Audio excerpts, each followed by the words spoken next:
Nabalitaan ko po kasi na may nakitang armas na galing sa Department of Defense. At kasalukuyang kayo po ang Secretary ng Department of Defense bago mangyari ang massacre. Tama yan. Itatanong ko lamang Tama po yun. kung kaugnay po kayo o may alam po ba kayo sa nangyaring iyon? Salamat sa tanong, ano? Yan, ang mga ampatuan, meron silang tinatawag na CBO at CAFGU na ginagamit sa pagharap sa MILF. No? Dahil nga, kulang tayo ng sundalo, meron tayong tinatawag na Civilian Armed Forces Geographical Unit sa buong Pilipinas. Hindi ako ang nagtatag niyan, matagal na po nangyayari yan.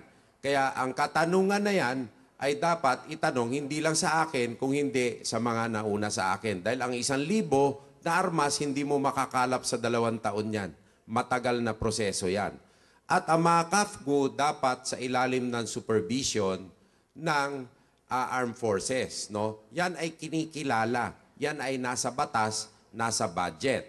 Ang nangyari, nagkaroon ng lapse of supervision dito. Ngayon, sinasabi nila sa akin, alam mo na pala, may CBO, bakit hindi mo pa dinisarmahan? Ito naman ang hamon ko sa kanila. Nung pumasok ako ng 2007, nakaumang ang MILF na umatake sa Cotabato sa atin. Bakit? Kasi pinipilit nila ang gobyerno na pumirma nung tinatawag na MOA AD. Naalala ba natin yon? Yung Memorandum of Understanding. Ngayon, yung mga Kristiyano sa lugar, nag-aarmas din na pang-kontra. Ngayon, doon sa Basilan, nagkakagulo din. At saka sa Sulu. Dito rin sa Kabikulan, nagkakagulo.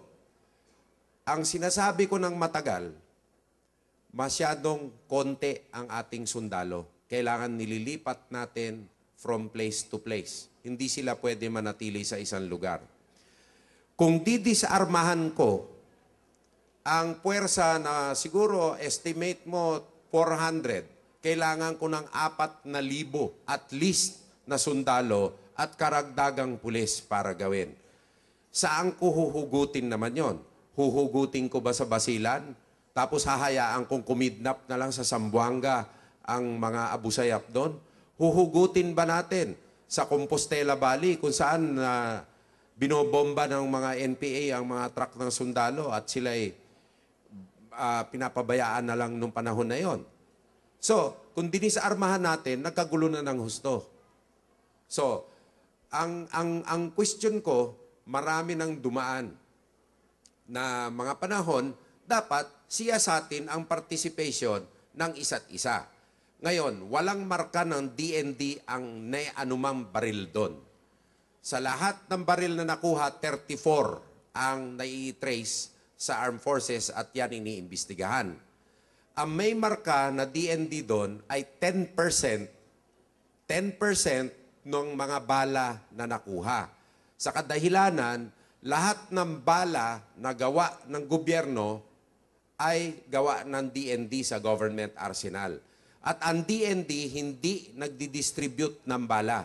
Lahat ng ginagawa binibigay sa armed forces. At sinabi ko na sa armed forces, hinamon ko na sila, matagal na, lahat ng bala may lot number. At yan, lot number na yan, matre-trace sa kahuli-hulihan kung sino ang kahuli-hulihang supply officer na may hawak na bala.